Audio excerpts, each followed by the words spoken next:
പ്രകടന പത്രികയിൽ വനം പരിസ്ഥിതി സംരക്ഷണവുമായി ബന്ധപ്പെട്ട ഭാഗങ്ങളിൽ തിരുത്തൽ വരുത്തിയ LDF. ബഫർ സോൺ ഉൾപ്പെടെയുള്ള 3 വിവാദ ഖണ്ഡികകളാണ് തിരുത്തിയത്. സംരക്ഷിത വനമേഖലകളിലും കോർ സോണിന് ചുറ്റും ബഫർ സോൺ ഉണ്ടാക്കി നിയന്ത്രണം കർശനമാക്കുമെന്നായിരുന്നു നേരത്തെയുള്ള പരാമർശം. അതാണ് ഒഴിവാക്കിയത്. ബഫർ സോൺ സംബന്ധിച്ച് ജനഹിതം മുൻനിർത്തി സംസ്ഥാന സർക്കാർ നിർദ്ദേശം കേന്ദ്ര സർക്കാർ മുന്നിൽ അവതരിപ്പിക്കുമെന്നാണ് തിരുത്തൽ വരുത്തിയത്.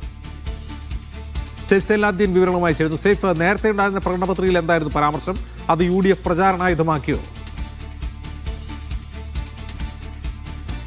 അതെ, മലയോര മേഖലയുമായി ബന്ധപ്പെട്ട് വലിയ ആശങ്കയുണ്ടാക്കുന്ന ചില ഭാഗങ്ങൾ പ്രകടന പത്രികയിൽ ഉണ്ടായിരുന്നു എന്ന് ഇടതുമുന്നണി തന്നെ വിലയിരുത്തിയതിന്റെ അടിസ്ഥാനത്തിലാണ് തിരുത്തൽ വരുത്താൻ വേണ്ടിയുള്ള തീരുമാനം അവർ എടുത്തത്.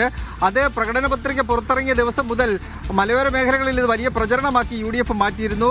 പ്രകടന പത്രികയിലെ ഖണ്ഡിക 50-ലാണ് ആദ്യം മാറ്റം വരുത്തുന്നത്. മൊത്തം 3 ഖണ്ഡികകളിൽ മാറ്റം വരുത്തിയിട്ടുണ്ട്. ബഫർ സോൺ ഉൾപ്പെടെയുള്ള 3 വിവാദ ഖണ്ഡികകളിലാണ് മാറ്റം വരുത്താൻ വേണ്ടിയുള്ള തീരുമാനമെടുത്ത് അതിനകത്തേക്ക് മാറ്റം വരുത്തിയിരിക്കുന്നത്. സംരക്ഷിത വനമേഖലകളിലും കോർ സോണിന് ചുറ്റും ബഫർ സോൺ ഉണ്ടാക്കി നിയന്ത്രണങ്ങൾ കർശനമാക്കും എന്ന് 50-ാമത്തെ ഖണ്ഡികയിൽ എഴുതിയിരുന്നു. അതാണ് ഒഴിവാക്കിയിരിക്കുന്നത്.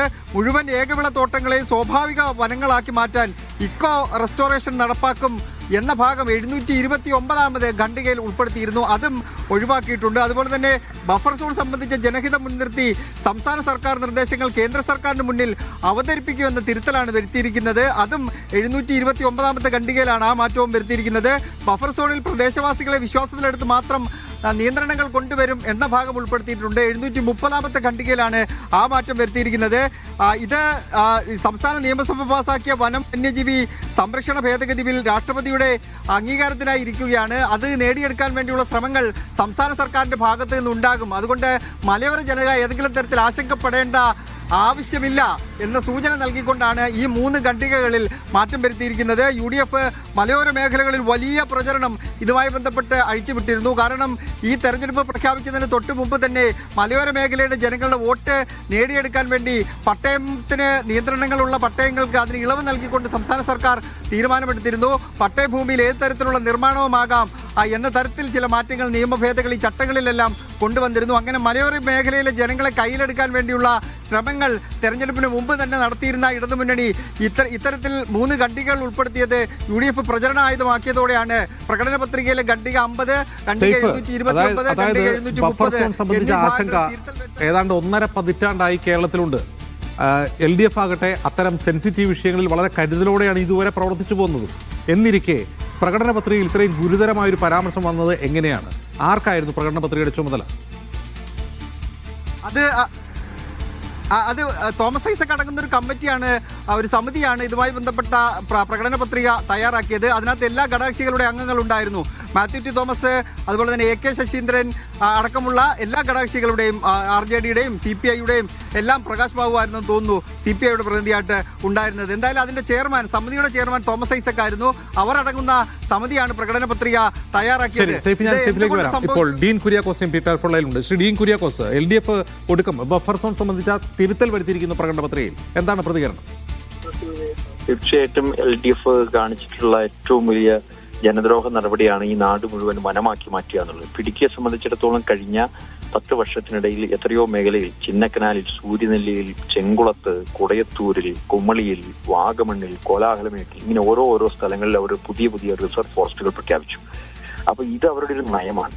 ഇപ്പൊ അവർ പറയാണ് ബഫർ സോൺ എന്ന് പറയുന്നത് എല്ലാ സംരക്ഷിത വനത്തിന്റെയും ചുറ്റുപാടും നടപ്പിലാക്കുമെന്ന്. നിങ്ങൾ മനസ്സിലാക്കേണ്ട ഒരു കാര്യം, നേരത്തെ വൈൽഡ് ലൈഫ് സാഞ്ചുറിക്കും അതുപോലെ നാഷണൽ പാർക്കുകൾക്കും മാത്രമായിരുന്നു ബഫർ സോൺ. പുതിയ ഗവൺമെന്റ് LDFന്റേതായാൽ അവർ പറയുന്നു എല്ലാ സംരക്ഷിത വനങ്ങൾക്കും ചുറ്റുപാടും ബഫർ സോണും മാനിപ്പുലേഷൻ സോണും ഉണ്ടാകുന്നു. എന്നിട്ട് മാനിപ്പുലേഷൻ സോണിൽ മാത്രം നിയന്ത്രിതമായി ഇക്കോ ടൂറിസം പദ്ധതികൾ ഉൾപ്പെടെ നടപ്പിലാക്കുമെന്ന്. അപ്പൊ ജനങ്ങൾ ആകെ കുടിയൊഴിഞ്ഞു പോകേണ്ട ഒരു സ്ഥിതി ഉണ്ടാവും.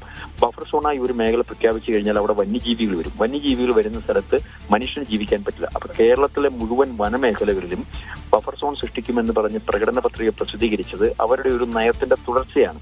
അതോടൊപ്പം തന്നെ ഏകവിള തോട്ടങ്ങൾ പൂർണ്ണമായി സ്വാഭാവിക വനങ്ങളാക്കി 10 വർഷം കൊണ്ട് മാറ്റുമെന്നായിരുന്നു അവർ പ്രകടന പത്രികയിൽ പ്രഖ്യാപിച്ചത്. ഇപ്പൊ അവർ പിൻവലിക്കുന്നത് എന്തിന്റെ പേരിലാണ്?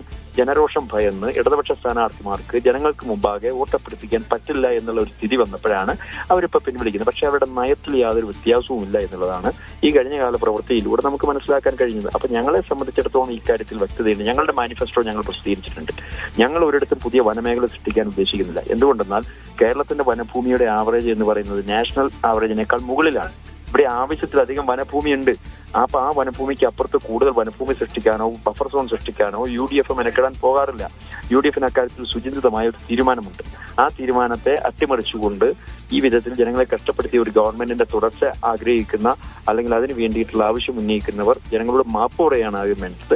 ഇവരുടെ പ്രകടന പത്രികയല്ല എന്ത് തിരുത്തിയാലും അവരുടെ നയത്തിൽ യാതൊരു വ്യത്യാസവും ഉണ്ടാവില്ല എന്ന കാര്യത്തിൽ സംശയമില്ല. അതുകൊണ്ട് ശക്തമായ പ്രതികരണം ഞങ്ങളുടെ ഭാഗത്തുനിന്നും ജനങ്ങളുടെ ഭാഗത്തുനിന്നും ഉണ്ടാവും. നന്ദി ശ്രീ ഡീൻ കുര്യാക്കോസ്. ഈ വാർത്തയോട് പ്രതികരിച്ചു. സൈഫിലേക്ക് വീണ്ടും. സൈഫ്, ഈ പ്രകടന പത്രിക വളരെ പെട്ടെന്ന് തയ്യാറാക്കിയതാണ്, അതുകൊണ്ടാണ് ഇങ്ങനെ ഒരു അബദ്ധം സംഭവിച്ചത്? പ്രകടന പത്രിക പെട്ടെന്ന് തയ്യാറാക്കിയതല്ല. പെട്ടെന്ന് ഒരു 1.5 മാസത്തോളം എടുത്താണ് പ്രകടന പത്രിക തയ്യാറാക്കിയത്. ഈ തെരഞ്ഞെടുപ്പ് പ്രഖ്യാപിക്കുന്നതിന് 1.5 മാസം മുമ്പ് തന്നെ പ്രകടന പത്രിക രൂപം നൽകിയിരുന്നു. അതിനുശേഷം വിശദമായ ചർച്ചകൾക്കൊടുവിലാണ് എല്ലാ ഘടകകക്ഷികളുടെയും